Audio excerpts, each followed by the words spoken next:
In this video, I'm going to teach you how to lose the last 10 pounds. You can see me on the pics here. The left one was in January, the right one was roughly a month ago, and now I'm even leaner. I can see the veins on my obliques. It's getting pretty insane. I'm about to make a video on that later this week. So yeah, if you like to and you like the video I'm going to make today, please subscribe. Now, dropping the first few kilos is pure momentum, but the last 10 requires precision. Leptin tanks, hunger spikes, your body slams on the brakes on a calorie burn, and most people tap out right here.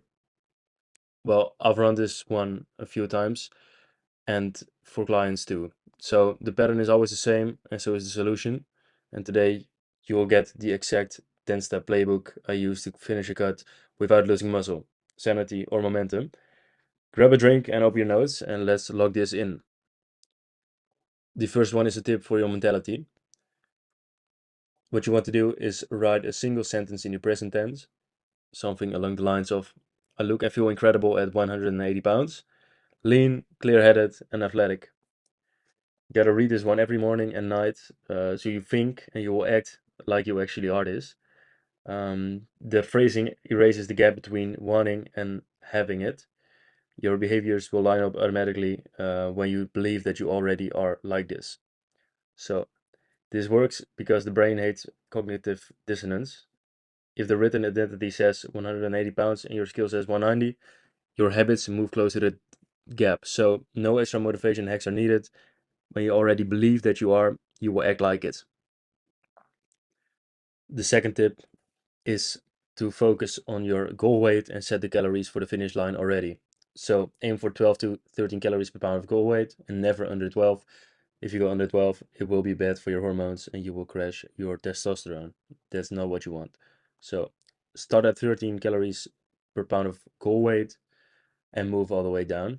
Because your intake is already calibrated for the finish line, it will be easier since you avoid the weekly adjusting macro cycle and you will just keep it on the same level and stick to the plan. Your energy will stay higher. There's no decision fatigue, of course. Hormones stay happier and muscle loss stays minimal. If you have a high activity job or you're tall, stick to the upper end, so 13 calories.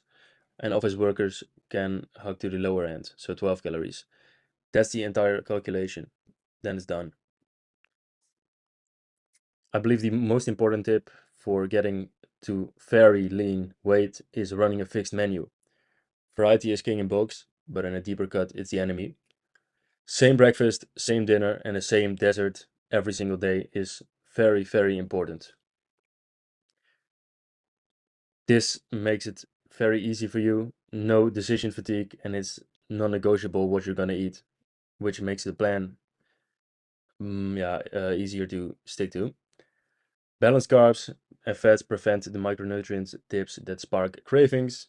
If you eat out, replicate the macros, lean protein, moderate carbs, and moderate fats, and eyeball the portions, log it, and move on. But if you're home, keep the meals the exact same for every single day.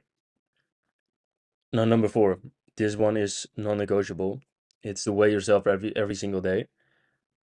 First, you go to the bathroom, of course, and after that you step on the scale directly, you log it and the number. I do it in MyFitnessPal, and there's no emotion attached because it will fluctuate a bit. Water swings and blurs the day-to-day dots, but if you go to the weekly averages or the weekly medians, you will see a slight trend instead. So even if weight stalls 7 days straight, double check your logging and only then trim 100 calories.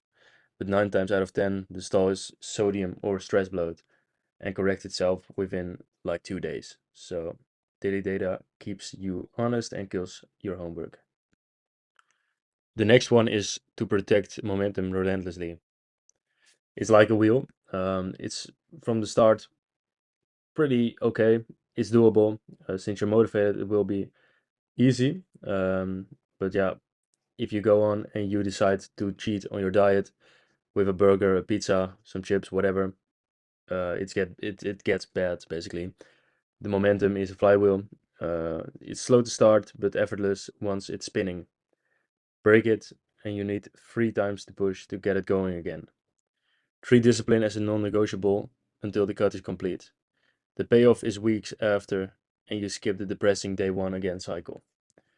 So keep this in mind, guys. Once you've got momentum, keep going and don't take a day off. Number 6 is feed honest hunger before it explodes. So later in the cut, random days of real hunger hit. Not boredom hunger, but actual stomach growling, lightheaded hunger. Ignoring it will backfire on you. This will only happen when you get really, really lean. So make sure it's real hunger when your body does not have enough fat to actually supply you. You will need to adjust your diet. Maybe eat like a protein bar, a bowl of Greek yogurt, or anything to cool it down, to let it steam off. And you'll be fine the next day, is what you're gonna see. Walk your way to fat loss. Walking is a stealth fat loss weapon. I don't know why people are not talking about this more, because it makes it so much less difficult to just lose weight. I find it very easy. In fact, I can even eat maintenance and then just walk more. That makes the whole diet a lot easier. So the next one is training smarter, not heavy. What I mean by that, of course, you gotta train hard. However, high heavy volume session will jack your appetite and cortisol. So a bad combo in deep cut. What you want to do is use a 2 to 3 day split with minimal sets. Make sure the sets are hard, very hard, go to failure, but not a lot of volume. I would say max 8 sets per workout, 8 good sets, and after that you will be tired mentally too. So there would not be any point in doing more chunk sets. The next one is slipping up. If it happens, you're human, of course, it could happen. Just log it, learn and resume. Maybe you overate at dinner. Well, cool. Just make sure you learn from your mistakes. It could have been that you tried another dinner, but it didn't fill you up quite as easily. Could happen, you know. Make sure to log it, learn from your mistake, and don't repeat it. And of course, we will not be neglecting sleep here. When you're deep in a cut, it's even more important than usually. 7 to 8 quality hours guard testosterone, preserve your muscle mass, and slash cravings up by 20%. Make sure your room is dark, cool temperature. Well, you basically know all of this, but there are still some people who just don't do it. Also, what is important is that it will reduce your cravings, like I just said. But I cannot stress this enough. When you do get less sleep, think about 6.5, maybe 6 hours, your cravings will go up and you will be very hungry when you wake up. So don't skip this part. The last one is an optimal edge. You can try some supplements if you'd like. I usually take caffeine quite a lot. I drink so much coffee, it's actually concerning. Also, L-tyrosine in the morning for clean energy and appetite control, so you can fast in the morning. It will help you. It's not necessary. Like I said, it's to supplement it. Also, that's the entire blueprint. Identity first, calorie set, fixed meals, daily weigh-ins, momentum, flexible hunger fixes, big steps, low volume lifts, calm course corrections, and elite sleep. Nail these, and the last 10 pounds melt without crash diets or cardio marathons, and you will be shredded for summer. So, thank you guys very much for watching, and I'll see you guys in the next video. Please subscribe also. Thanks.